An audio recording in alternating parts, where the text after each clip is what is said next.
नमस्कार दोस्तों, सबसे पहले तो आप सभी को स्वतंत्रता दिवस की हार्दिक हार्दिक शुभकामनाएं। आज़ादी के इस इतिहास के स्वर्णिम पन्नों से निकली तिरंगों की ये कहानी आपने कभी नहीं सुनी होगी। आज हम हमारे राष्ट्रीय ध्वज, हमारी आन बान शान, हमारा तिरंगा, हमारी पहचान तिरंगे की कहानी के बारे में बताने जा रहा हूँ। देश भर में चारों तरफ जश्न का माहौल है। पूरा देश आज़ादी के जश्न में सराबोर है। हो भी क्यों ना, ये आज़ादी का अमृत महोत्सव जो है, ये आज़ादी की 76वीं वर्षगांठ है। पिछले साल स्वतंत्रता दिवस से पहले केंद्र सरकार द्वारा हर घर तिरंगा अभियान की घोषणा की गई थी। 13 अगस्त से 15 अगस्त तक चलने वाला यह अभियान प्रधानमंत्री नरेंद्र मोदी द्वारा घोषित अमृत महोत्सव का हिस्सा है। इस खास अभियान के तहत पीएम मोदी ने न केवल घर की छत पर झंडा फहराने का अनुरोध किया, बल्कि सोशल मीडिया प्रोफाइल पर भी राष्ट्रीय ध्वज की तस्वीर लगाने का आह्वान किया है। लेकिन ये आज़ादी हमें यूं नहीं मिली। इसे हासिल करने के लिए हमारे देश के कई वीर योद्धाओं ने अपने प्राणों की आहुति दी है। दशकों के आंदोलन के बाद आखिरकार 15 अगस्त 1947 का वो सवेरा आया, जिस दिन देश अंग्रेजों की गुलामी की बेड़ियों से आज़ाद हुआ। इस आज़ादी का अपना इतिहास है और हर इतिहास के पन्ने में एक स्मरणीय कहानी है। यहाँ आज हम हमारे राष्ट्रीय ध्वज के बारे में बात कर रहे हैं। आज़ादी से पहले हमारा राष्ट्रीय ध्वज तिरंगा कई बदलावों से होकर गुजरा है। तिरंगे को बतौर राष्ट्रीय ध्वज चुनने से पहले स्वतंत्रता संग्राम के दौरान कई अलग अलग ध्वज का प्रयोग किया गया था। पहली बार राष्ट्रीय ध्वज 7 अगस्त 1906 को पारसी बागान चौक, ग्रीन पार्क, जो कि कलकत्ता में फहराया गया था। इस ध्वज को लाल, पीले और हरे रंग की 36 पट्टियों से बनाया गया था। इसमें पीली पट्टी पर कमल बना हुआ था। साल 1906 में डिजाइन किए गए राष्ट्रीय ध्वज में 3 रंगों का समावेश था। इसके बीच में वंदे मातरम लिखा था। इस ध्वज में तारों के साथ ही चांद और सूरज की आकृतियां भी दर्शाई गई थी।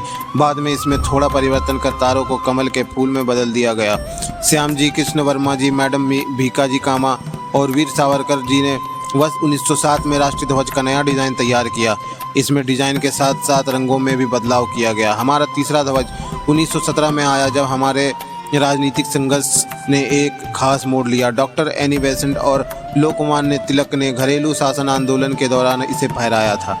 बाद में कांग्रेस के सत्र बेजवाड़ा, जो अभी फिलहाल विजयवाड़ा के नाम से जाना जाता है, जो आंध्र प्रदेश के एक युवक पिंगली वेंकैया ने एक झंडा बनाया। यह 2 रंगों का था, जो लाल और हरा रंग से मिलकर बना था। तब इसके पीछे तर्क यह था कि यह दोनों रंग 2 प्रमुख समुदाय, हिंदू और मुस्लिम, का प्रतिनिधित्व करते हैं।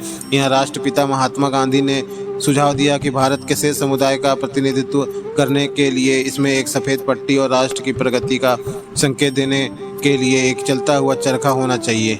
वर्ष 1931 ध्वज के इतिहास में यादगार वर्ष रहा।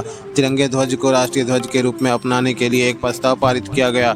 यह ध्वज, जो वर्तमान स्वरूप का पूर्वज है, केसरिया, सफ़ेद और मध्य में चलते हुए चरखे के साथ था। यह स्पष्ट रूप से बताया गया कि इसका कोई सांप्रदायिक महत्व नहीं था। फिर 22 जुलाई 1947 को संविधान सभा ने इसे मुक्त भारतीय राष्ट्रीय ध्वज के रूप में अपनाया। स्वतंत्रता के बाद इसके रंग और इसका महत्व बना रहा। केवल ध्वज में चलते हुए चरखे के स्थान पर सम्राट अशोक के धर्म चक्र को दिखाया गया। अब वर्तमान में भारत के राष्ट्रीय ध्वज की ऊपरी पट्टी में केसरिया रंग है, जो देश की शक्ति और साहस को दर्शाता है। बीच में सफ़ेद पट्टी धर्म चक्र के साथ शांति और सत्य का प्रतीक है। निचली हरी पट्टी हरियाली, उर्वरता, वृद्धि और भूमि की पवित्रता का दर्शाती है।